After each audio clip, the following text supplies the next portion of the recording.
만나서 반갑습니다. 학교에서 강의도 이렇게 찍어봤는데 학교에서 찍을 때는 아무도 관중이 없어가지고 혼자 원맨쇼 하는 것 같아가지고 그런 분위기도 있었는데 오늘은 이렇게 여러 분들이 있어서 훨씬 더 좋은 분위기에서 예배를 드리는 것 같습니다. 또 저를 응원해 주시기 위해서 오셨다 이렇게 생각하고 말씀을 좀 전하려고 합니다.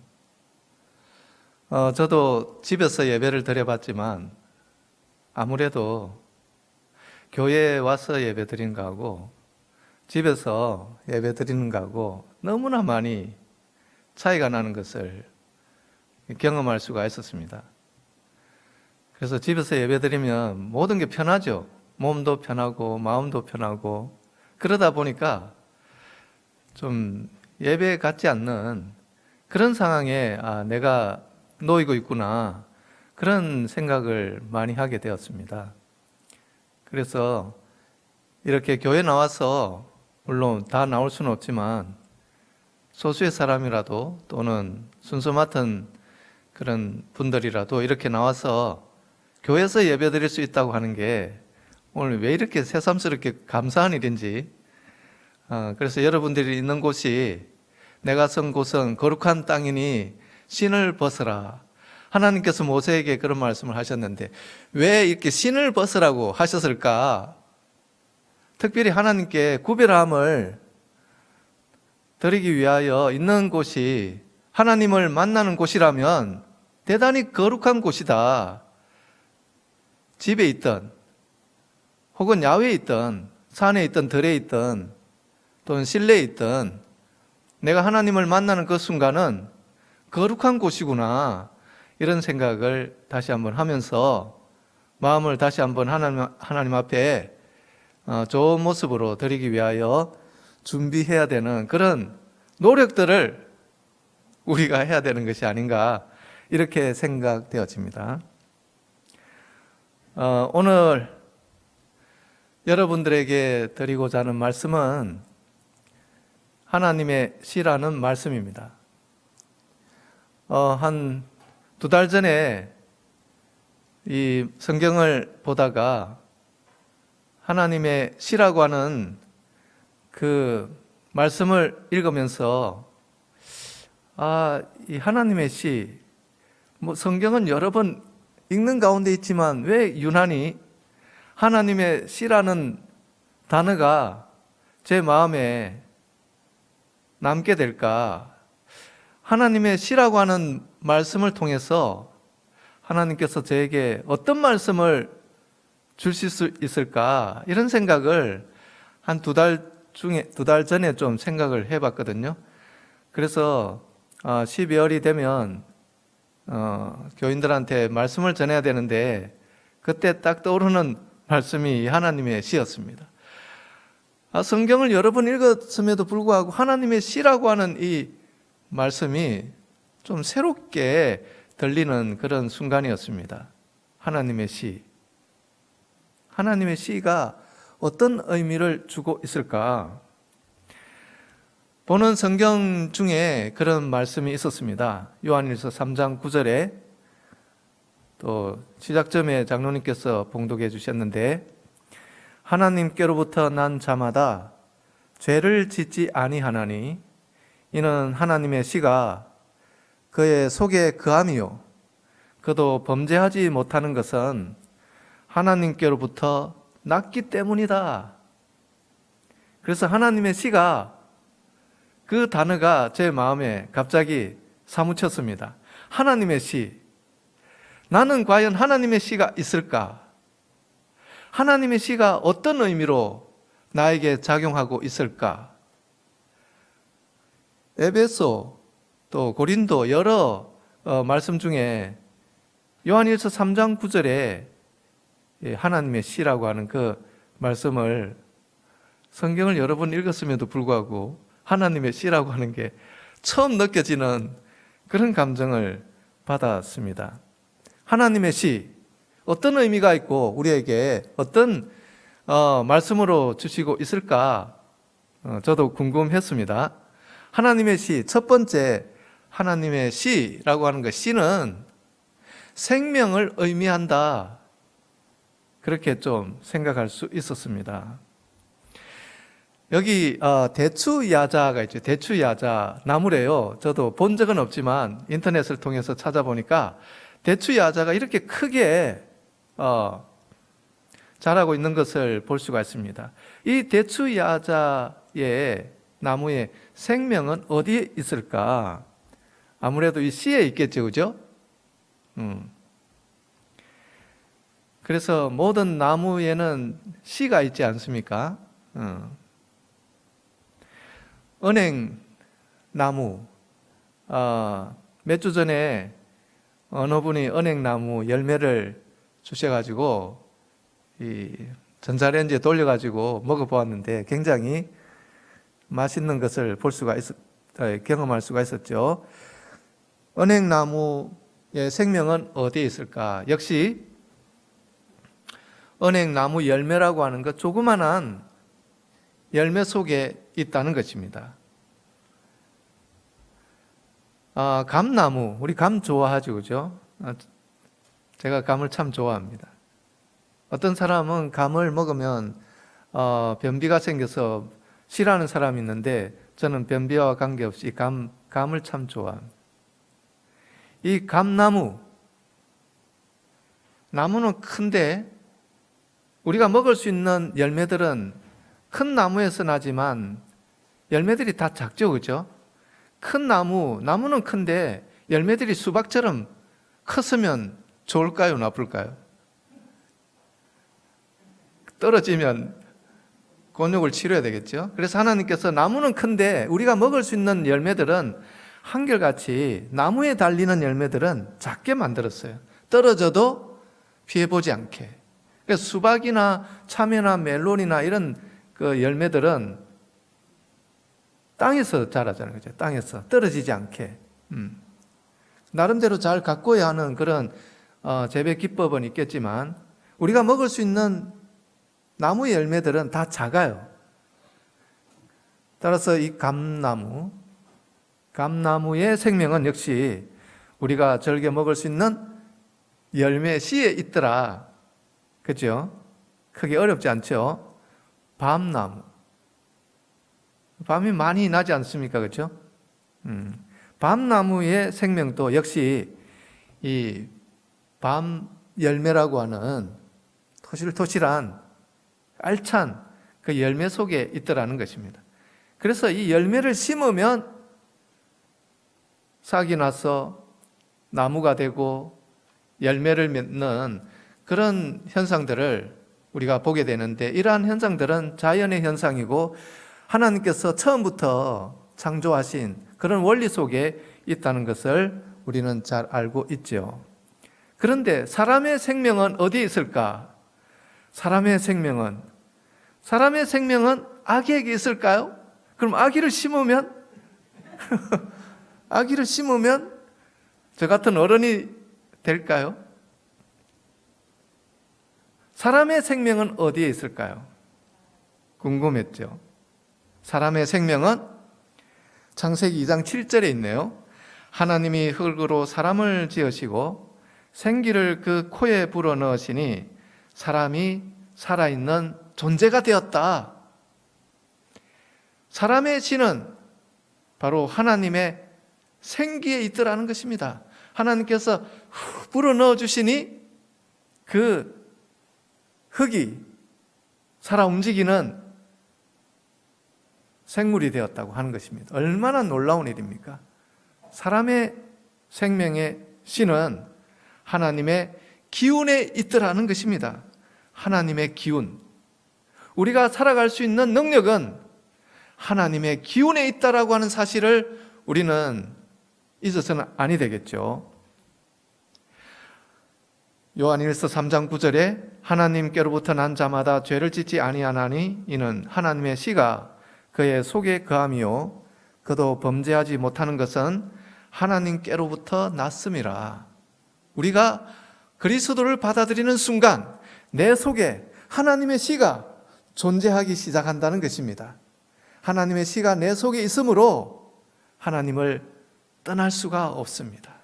하나님의 씨가 있는 한 우리는 언제나 하나님의 백성으로 살아갈 수 있습니다. 그런데 우리가 이 하나님의 씨가 한번 들어갔다고 해서 내 속에 계속 존재할 수 있겠는가 이 말이에요. 그 부분은 우리가 또 새롭게 생각해야 할 부분이라고 이야기할 수 있겠습니다. 그 부분에 대해서 나중에 또 나오는데 한번 보도록 하지요. 하나님의 씨, 두 번째, 자손, 후손을 의미합니다. 하나님의 씨 말입니다. 자손, 후손, 연상이 되겠죠? 하나님의 씨는 자손이요, 후손을 의미한다 생각할 때 성경적으로 탁 돌아가면 하나님의 후손, 다시 말해서 여자의 후손 연상될 수 있겠죠? 성경 말씀에 보면 창세기 17장 15절로부터 보면 하나님께서 아브라함과의 대화가 있습니다. 하나님께서 아브라함에게 이르시되 내 아내 사레는 이름을 사레라 하지 말고 사라라 하라. 내가 그에게 복을 주어 그가 내게 아들을 낳아주게 하며 내가 그에게 복을 주어 그를 여러 민족의 여러 왕이 그에게서 나리라. 아브라함이 엎드려 웃으며 마음속으로 이르되 100세 된 사람이 어찌 자식을 낳을까? 내 아내 사라는 90세니 어찌 출산하리요? 자녀가 없던 100세 된 아브라함에게 하나님께서 네가 아들을 낳을 것이다. 아브라함은 믿을 수가 없었습니다. 에이, 하나님, 제가 100세인데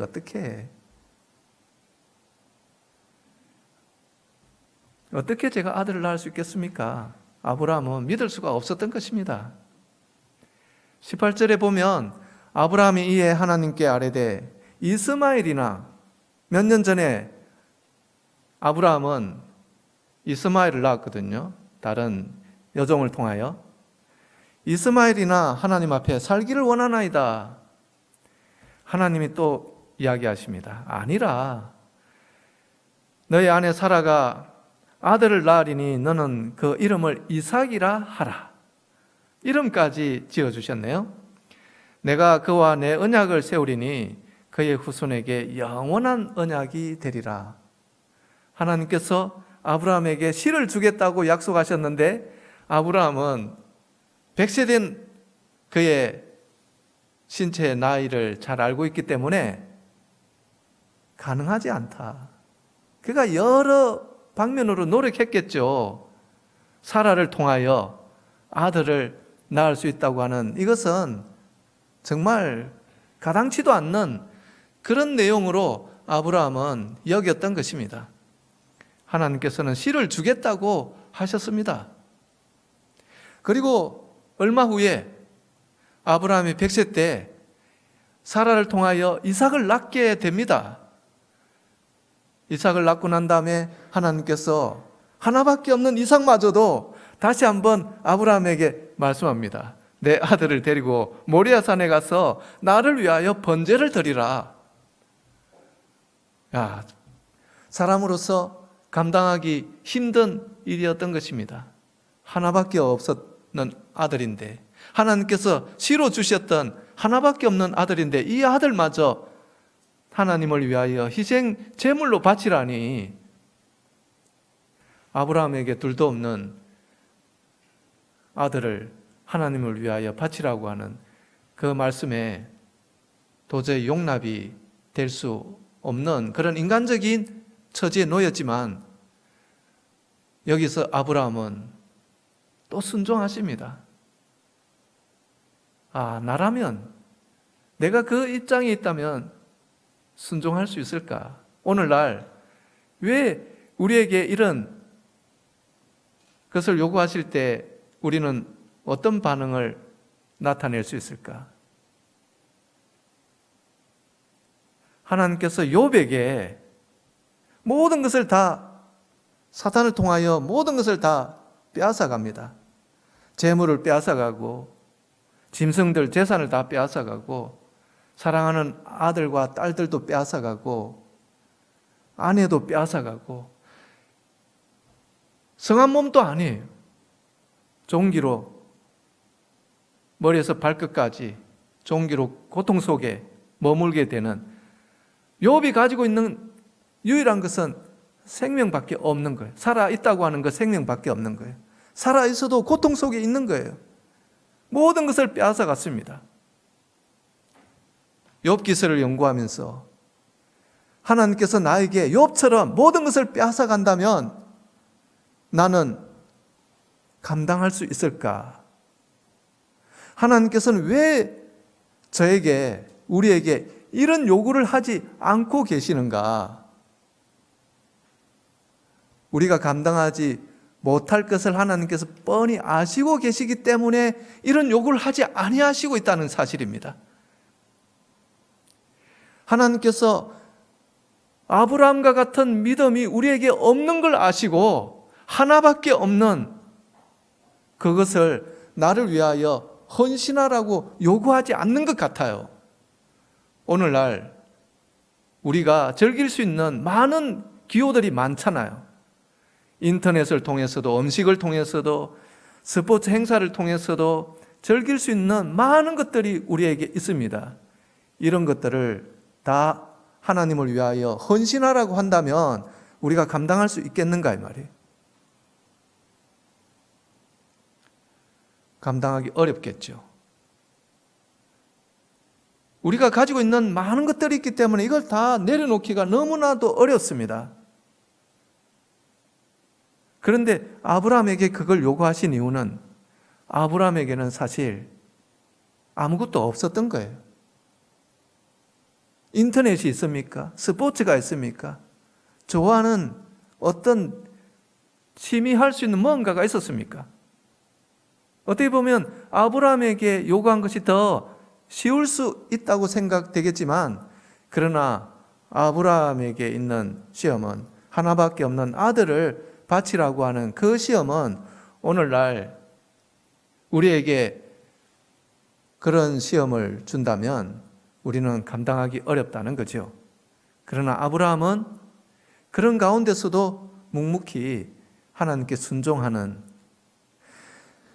그래서 아브라함이 위대하다고 하는 사실이 여기에서 이야기할 수 있다는 거죠. 창세기 22장 16절 보면 여호와께서 이르시기를 내가 나를 가리켜 명세하노니 네가 이같이 행하여 너의 아들 내 독자를 아끼지 아니하였으므로 내가 내게 큰 복을 주고 내 씨로 크게 성하여 하늘의 별과 같고 또 바다의 모래같이 너의 씨를 장대하게 하리라 라고 하는 하나님의 분명한 약속을 이 말씀을 통하여 재차하고 있는 것입니다. 하나님께서 아브라함에게 그런 약속을 하셨고 또 성취하셨습니다. 여기 아브람, 이삭, 야곱, 유다. 유다는 야곱의 세 번째 아들이죠. 이렇게 아브람을 통하여 허락하신 약속이 분명히 이렇게 이루어지고 있는 것입니다. 다윗, 솔로몬, 르호보암 이렇게 그의 아들들을 통하여 대가 계속 이어지는 사실을 성경을 통하여 우리는 알 수 있습니다. 끝내 하나님의 씨로서 후손이 중요한 이유는 바로 여자의 후손인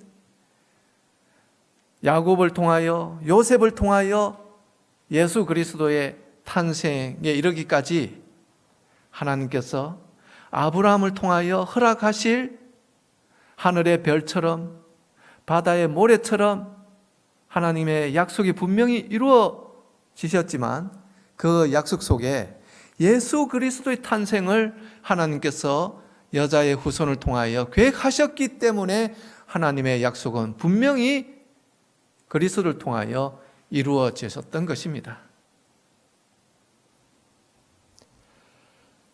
그런데 여자의 후손의 특징을 보면 고난받는 종으로서의 메시아, 이 세상의 눈으로 보면 너무나 형편없는 그런 모습으로 예수께서 오신 거예요. 고난받는 종으로서의 메시아, 발을 씻기는 종의 신분을 가지신 그리스도, 불쌍히 여김받는 사람들과 함께하는 그리스도, 세상의 안목으로 보면 너무 형편없는 모습으로 이 세상에 오신 거예요. 그래서 예수께서 오신 이 세상에 오신 목적은 있는 사람들을 위하여 오신 것이 아니라 없고 헐벗고 가난한 사람들을 위하여 오셨다고 하는 말씀이 그래서 중요하다고 말할 수 있습니다. 메시아의 왕국은 어떠합니까? 스스로 낮추는 자들의 나라가 이 메시아의 왕국인 것입니다.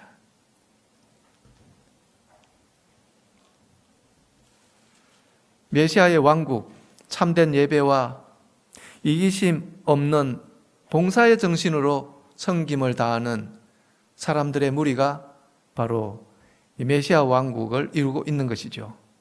하나님의 의와 사랑이 가득한 곳이 이 메시아의 왕국을 대표하는 것입니다.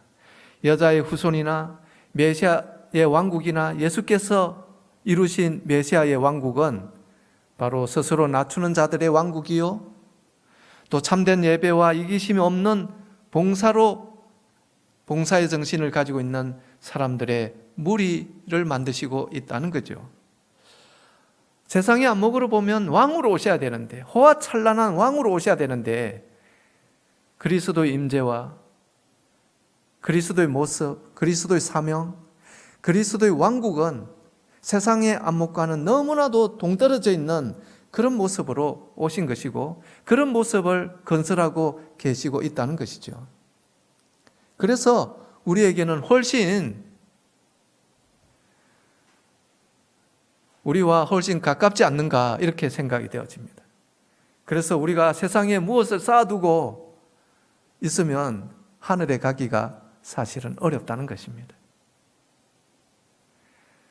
시간이 가면 갈수록 우리는 모든 것을 이렇게 내려놓는 그런 노력을 사실은 많이 해야 될 줄로 압니다. 하나님의 신은 바로 이 겸손한 자에 임할 수 있다고 하는 사실을 우리는 이런 말씀을 통하여 받아들일 수가 있을 것입니다. 하나님의 시 세 번째는 하나님의 말씀을 의미합니다. 누가복음 8장 5절로부터 보면 씨를 뿌리는 자가 그 씨를 뿌리러 나가서 뿌릴새 더러는 길가에 떨어짐에 밟히며 공중의 새들이 먹어버렸고, 더러는 바위 위에 떨어짐에 났다가 습기가 없으므로 말랐고, 더러는 가시떨기 속에 떨어짐에 가시가 함께 자라서 기운을 막았고, 더러는 좋은 땅에 떨어짐에 나서 백배의 결실을 하였느니라. 여기 길가, 바위 위에 가시떨기, 이런 말씀을 볼 수가 있죠. 11절 보면 씨는 하나님의 말씀이요 길가에 있다는 것은 말씀을 들은 자니 이에 마귀가 와서 그들로 믿어 구원을 얻지 못하게 하려고 말씀을 그 마음에서 빼앗는 것이요, 바위 위에 있다는 것은 말씀을 들을 때에 기쁨으로 받으나 뿌리가 없어 잠깐 믿다가 시험을 받을 때 배반하는 자요, 가시떨기에 떨어졌다는 것은 말씀을 들은 자니 이 생의 염려와 재리와 일락에 기운이 막혀 온전히 결실치 못하는 자요, 좋은 땅에 있다는 것은 착하고 좋은 마음으로 말씀을 듣고 지키어 인내로 결실하는 자니라. 씨는 하나님의 말씀이라.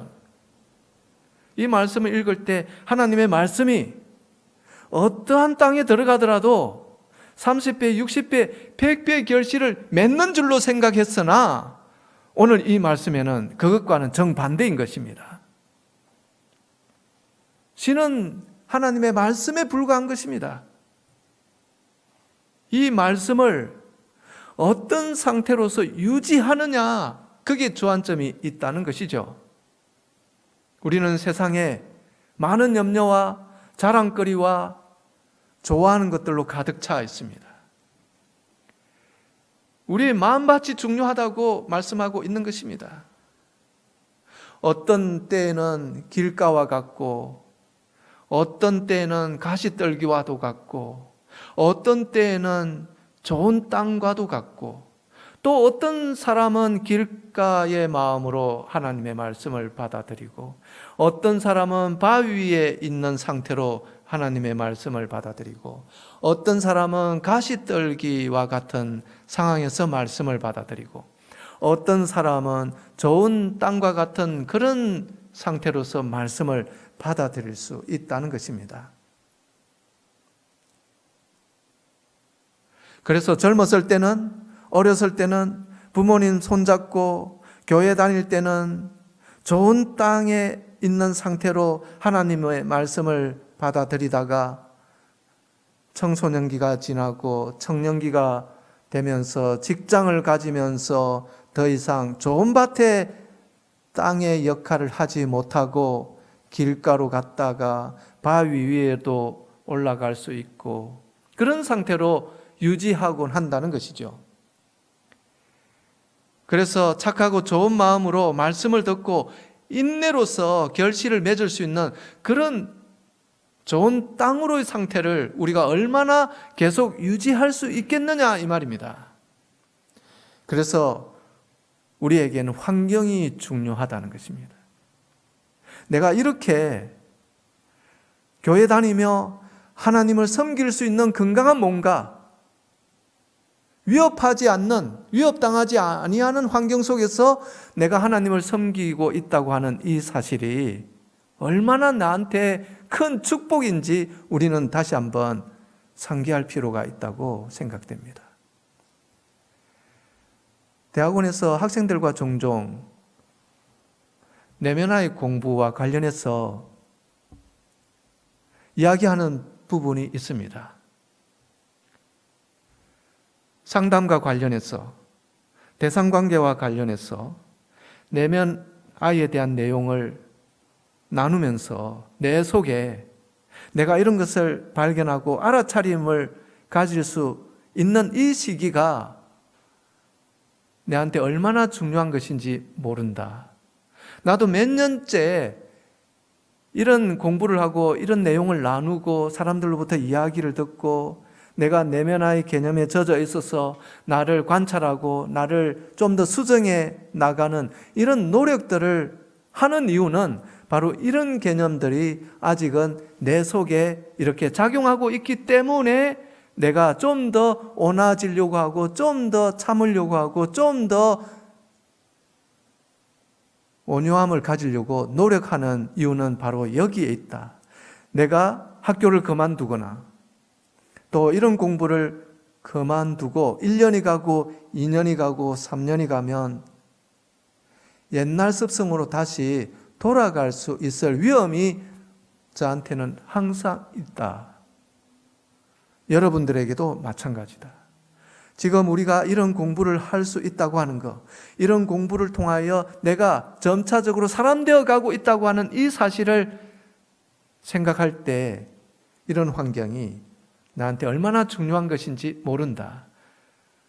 내가 지금 교회 다닐 수 있고, 내가 지금 하나님의 말씀을 들을 수 있고, 볼 수 있고, 찬양할 수 있고 하는 이런 시간이 나에게 있다고 하는 이 사실이 나한테 얼마나 중요한 것인지 모른다는 것이죠.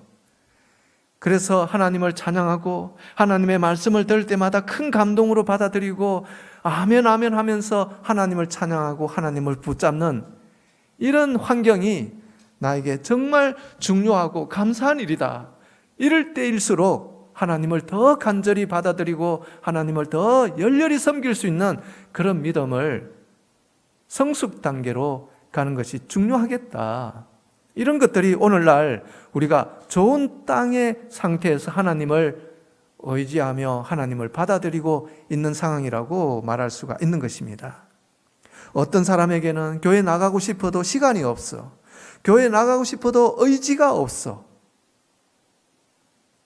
그래서 길가에 떨어지기도 하고 바위 상태에 있을 수도 있고 가시떨기 속에 있을 수도 있다고 하는 것입니다. 하나님께서 항상 우리에게 이런 좋은 땅에서 하나님을 섬기며 사랑할 수 있는 그런 환경을 주실 수 있도록 기도하는 것이 우리에게 매우 중요하다고 말씀드리고 싶습니다. 너희가 거듭난 것은 썩어질 씨로 된 것이 아니요 썩지 아니할 씨로 된 것이니 하나님의 살아있고 항상 있는 말씀으로 되었느니라. 하나님의 말씀이 우리의 생명이 되고 하나님의 말씀이 우리에게 씨가 되기 때문에 우리는 어디를 가든지 어디에 있든지 어떤 상황에 있든지 하나님의 말씀을 가까이 한다면 우리는 좋은 땅에 머물고 있다고 생각할 수 있을 것입니다. 그리스도의 씨 뿌리는 자와 씨앗의 비유에서 어느 종류의 토양에 떨어지든지 씨앗이나 그 뿌리는 방법에는 차이가 없다. 각 종류의 땅, 길가, 바위, 가시떨기, 좋은 땅이 씨앗을 어떻게 받아들이냐에 모든 것이 달려있다. 마찬가지로 바로 왕의 마음이, 바로는 모세가 애굽으로 찾아가서 바로를 만나고 바로에게 하나님의 백성을 보내달라라고 하는 그런 상황에 있는 거죠. 바로 왕의 마음이 굳게 된 것도 하나님이 한 일이 아니라 그의 편에서 고의로 택한 것이라고 말씀하고 있습니다. 반복되는 경고와 거룩한 능력의 제시로 하나님은 바로에게 그의 길이 잘못되었음을 지적하고 그의 마음을 부드럽게 하고 굴복시켜서 그를 그분의 뜻에 협력하도록 인도하기 위해 계획된 빛을 비추었으나 모세를 통하여 비추었죠. 그러나 거룩한 능력이 속속 나타날수록 그는 더 단호하게 자신이 원하는 대로 하기로 결심했다는 거죠. 바로 왕의 마음의 상태가 좋은 땅이 결코 될 수가 없었던 것입니다. 놀라운, 유능한 모세를 만났다 하더라도 바로 왕은 변할 수가 없었던 것은 그의 단호함이 항상 그의 마음속에 역사했던 것입니다. 오늘날 하나님의 말씀은 어김없이 우리 마음에 계속 속삭이고 있는데 우리의 마음의 상태가 또 우리의 시간들이 길가나 가시밭이나 이런 곳에 머물게 된다면 우리는 하나님의 말씀을 통하여 성숙함으로 결코 도달할 수가 없다는 것입니다. 하나님의 시 네 번째는 바로 능력을 의미합니다. 마가복음 5장 25절에 보면 12해를 혈류병으로 앓고 있는 한 여자가 있습니다. 많은 의사에게 많은 괴로움을 받았고 가지고 있던 재산도 다 허비하였고 병은 더 심해졌습니다. 그러던 중에 예수님의 소문을 듣고 사람들 속에 섞여 뒤로 와서 예수님의 옷을 살짝 한번 만지죠. 이는 내가 예수의 옷에만 손을 대어도 내 병이 나을 것이라는 마음이 있었기 때문이라고 하죠. 그러자 즉시 그 여자의 혈류병은 치료가 되었습니다. 놀라운 일이 일어났죠. 예수께서 자신의 능력이 자기에게서 나간 줄을 아시고 사람들에게 누가 내 옷에 손을 대었느냐 묻죠. 그때 제자들이 이야기합니다. 주님, 이렇게 많은 사람들이 왔다 갔다 하고 지금 둘러싸여 있는데 누가 예수님의 옷에 손을 대었는지 우리가 어떻게 한 사람을 찾아낼 수 있겠습니까? 예수께서 이 일을 행한 여자를 보려고 주위를 둘러보셨습니다. 이때 여자가 두려워하여 떨며 예수님 앞에 엎드려 고백을 하죠. 그때 예수님께서 호통치지 아니하시고 잔잔한 음성으로 딸아, 너의 믿음이 너를 치료하였으니 평안히 가라. 그리고 건강할지어다. 이렇게 예수께서 말씀하고 있습니다.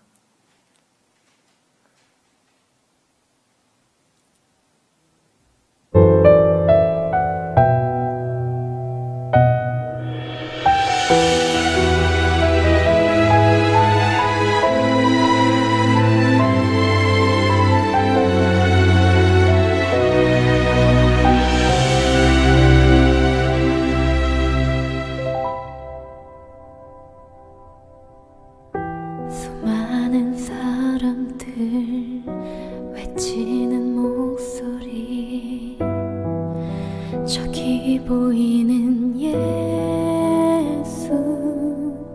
저분을 만난다면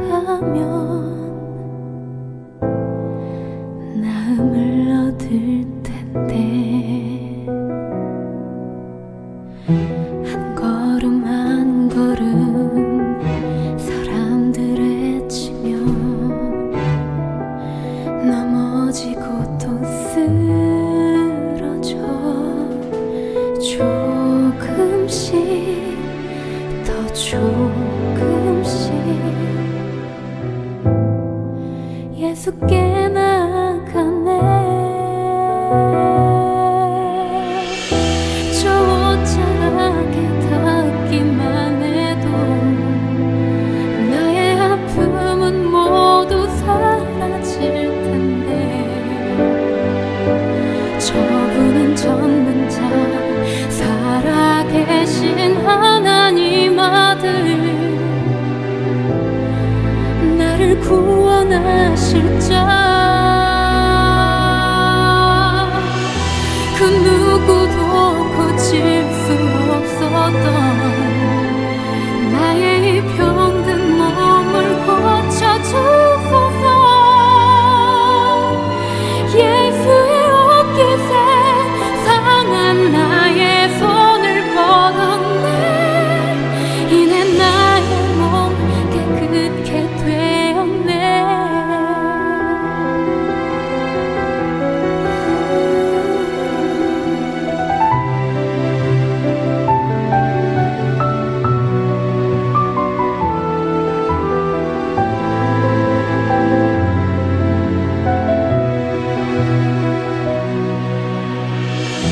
한 걸음 한 걸음 사람들에 치며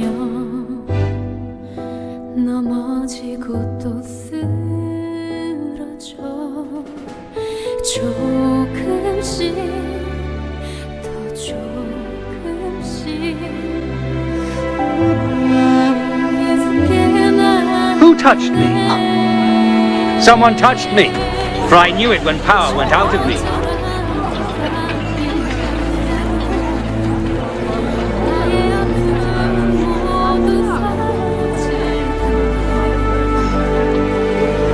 저분은 전능자 살아계신 하나님 아들, It was I who touched you. I have suffered for 12 years with bleeding. I spent all I had on doctors who could do nothing.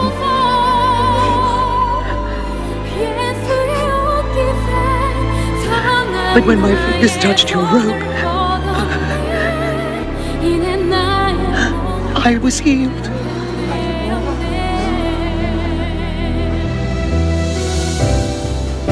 Daughter, your faith has made you well.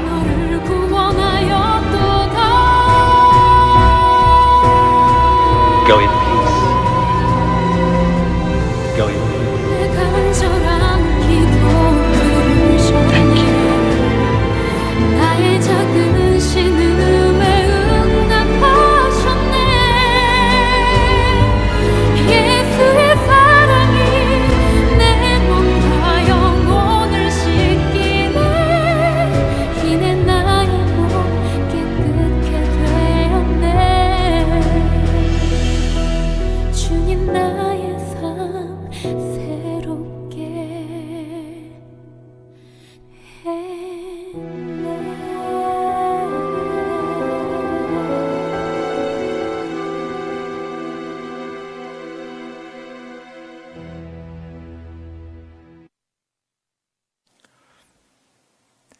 네, 하나님의 씨는 생명이시고 하나님의 씨는 여자의 후손입니다. 하나님의 씨는 말씀이시고 하나님의 씨는 능력이십니다.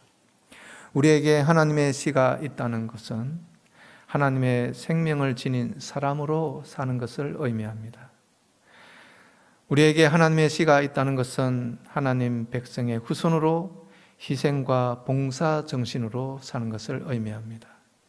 우리에게 하나님의 씨가 있다는 것은 하나님의 말씀을 순종하며 사는 것을 의미합니다. 우리에게 하나님의 씨가 있다는 것은 하나님의 능력을 의지하며 사는 것입니다.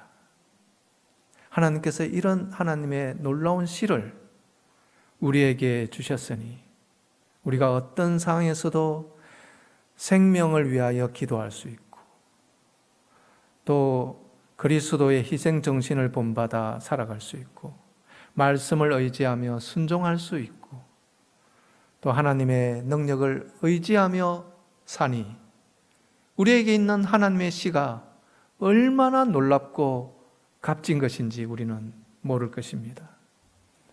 끝으로 하나님께로부터 난 자마다 죄를 짓지 아니하나니 이는 하나님의 씨가 그의 속에 거하며 그도 범죄하지 못하는 것은 하나님께로부터 났습니다.